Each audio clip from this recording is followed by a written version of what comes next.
Olá, como vai? Tudo bom? Sejam todos bem-vindos mais uma vez ao nosso canal Perante o Eterno.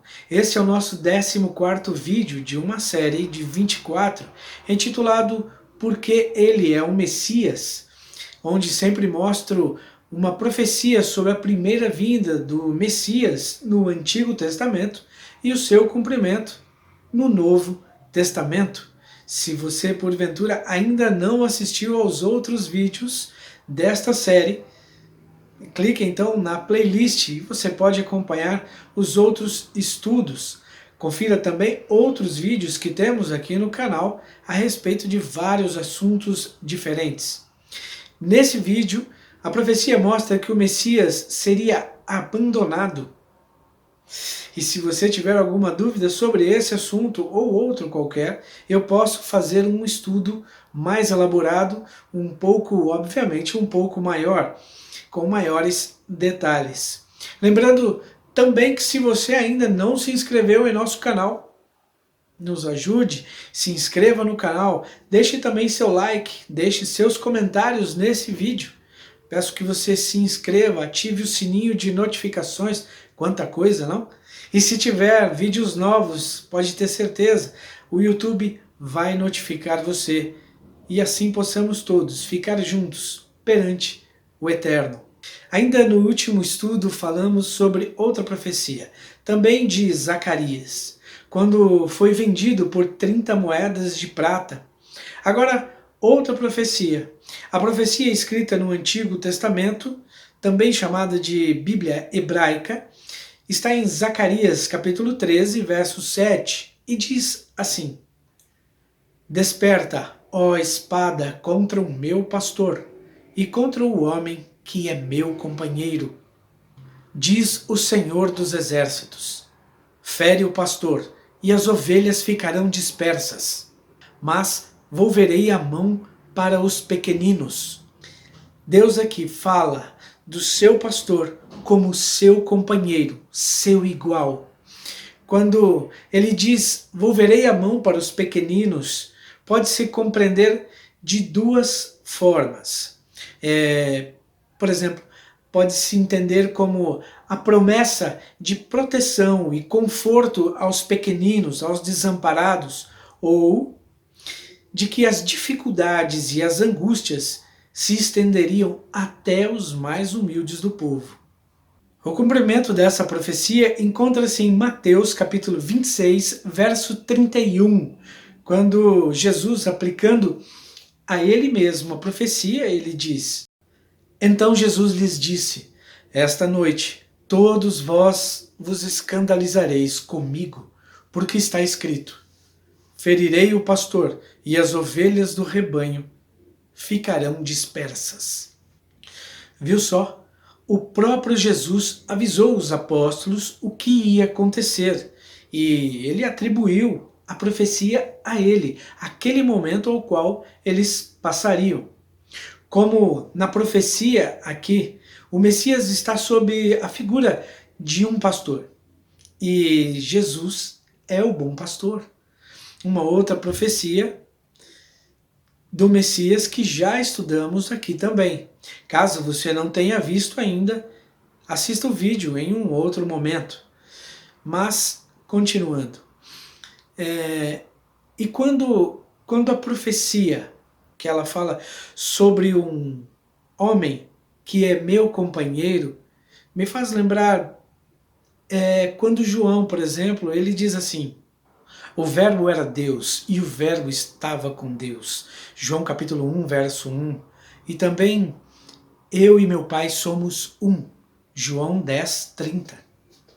Quando Jesus disse isso aos discípulos, ao escutarem, ficaram muito tristes e espantados. Lembraram-se de quando na sinagoga de Cafarnaum, por exemplo, quando Cristo falou de si como o pão da vida. E muitos ali se escandalizaram e o abandonaram também. Afastaram-se dele. Até então, nenhum dos 12 tinha mostrado infidelidade, estavam ali firmes. Mas no cenáculo, Jesus tinha dito que um dos 12 os trairia e que Pedro o negaria 3 vezes. Mas agora suas palavras incluíam a todos.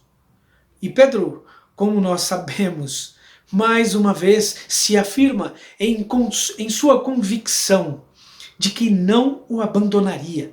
Jesus então lhe fala sobre o galo cantar, e Pedro novamente diz que, ainda que necessário, ele morreria com Jesus. E de modo nenhum o negaria.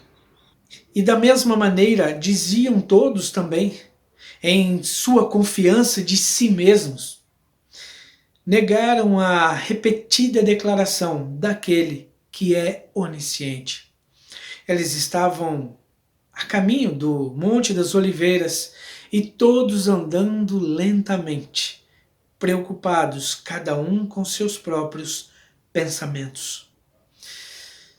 Jesus, no entanto, contempla passivamente os discípulos. Ele não os pode tirar daquele momento, daquela provação, mas ele não os deixa sem conforto. Ele os conforta e os assegura a todos de que ele ressuscitará e que o seu amor por eles não falhará. E que mesmo depois de ressuscitar, ele ainda diz a eles que ele iria para a Galileia primeiro. E antes que eles o negassem, eles receberam a certeza do perdão. Depois da sua morte e ressurreição, eles poderiam sentir-se perdoados, porque mesmo a despeito de o abandonarem, eles sabiam que ele, Jesus, os amava e queria estar com eles. Jesus ficou ali no Monte das Oliveiras orando, pedindo ao Pai que, se possível, afastasse dele aquele cálice, mas que, antes de tudo, fosse feita a vontade do Pai. Ele, sentindo uma angústia, com uma alma profundamente triste, numa tristeza mortal, como a própria Bíblia diz, ele pede então aos apóstolos que subiram, que estavam com ele, os 3 principalmente, que orassem, enquanto ele ia ali orar sozinho. Mas quando ele volta, ele vê o quê? Todos eles dormindo. Momentos extremamente tensos. Momentos depois, quando Judas então chega àquele lugar e dá um beijo em Jesus, como sinal de sua traição. E então eles o prendem. Então Jesus disse-lhe Jesus: saístes com espadas e porretes para prender-me, como um salteador? Todos os dias eu estava convosco no templo, ensinando, e não me prendestes. Contudo, é para que se cumpram as Escrituras. Marcos 14, 48 e 49. Então no verso seguinte diz assim: então, deixando-o, todos fugiram. Marcos 14, 50. Nós podemos ver em João 18, verso 8, Jesus pedindo que os deixassem ir.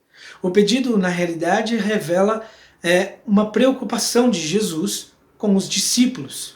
E aí, então, depois o texto mostra que eles fugiram, mas poderiam ter ficado, poderiam ter cumprido suas palavras, de que jamais o abandonariam Jesus, de que jamais o deixariam.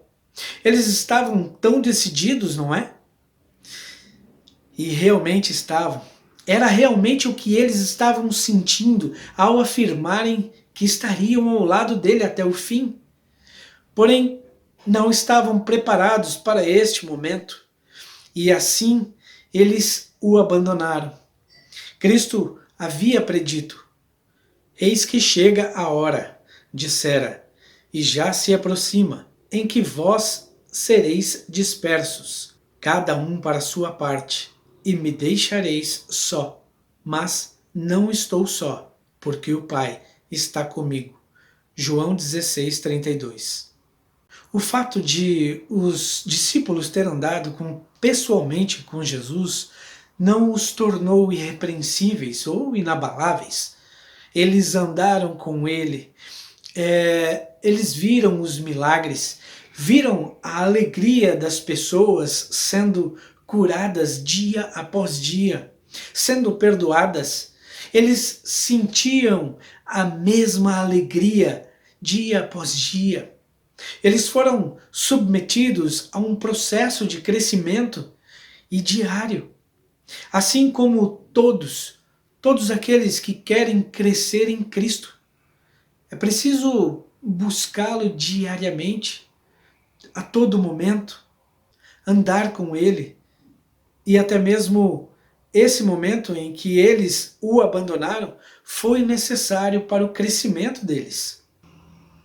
Eles estavam cheios de suas certezas, confiantes em si mesmos, e o que lhes faltava era colocarem sua confiança 100% em Cristo.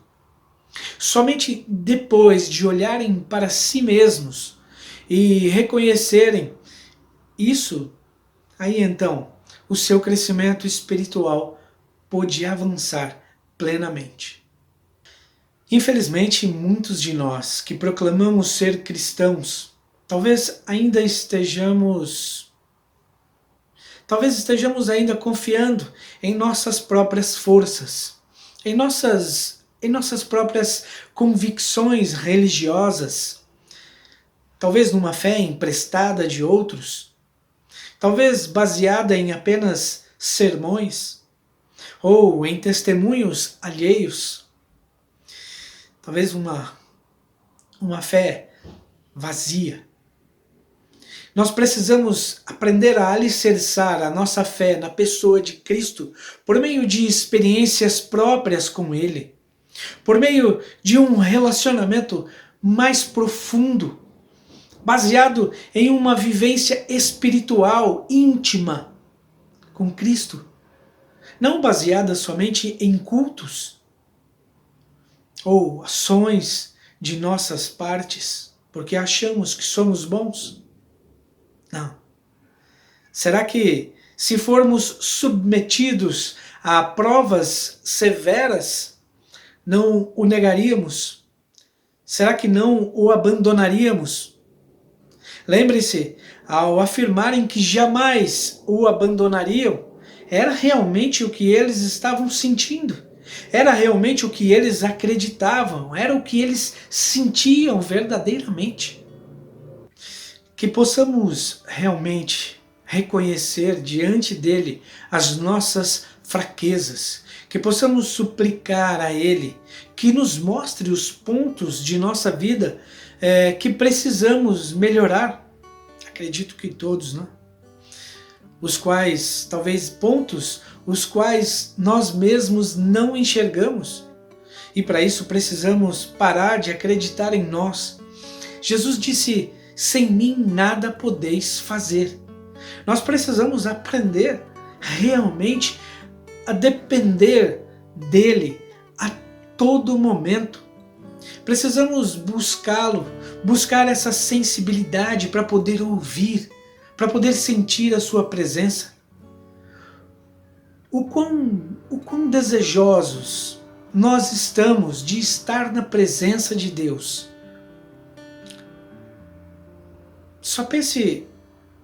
Só depende de nós. Jeremias diz assim: buscar-me-eis e me achareis quando me buscardes de todo o vosso coração. Quanto tempo estamos dedicando realmente a estar com Ele? Quanto tempo estamos lendo, testemunhando, se queremos realmente ser usados por Ele? Que possamos realmente estar preparados para não negar e nem abandonar o nosso Senhor Jesus, o qual sempre dizemos que somos cristãos, que o amamos. Que possamos dizer assim como André: encontramos o Messias. E até o nosso próximo estudo.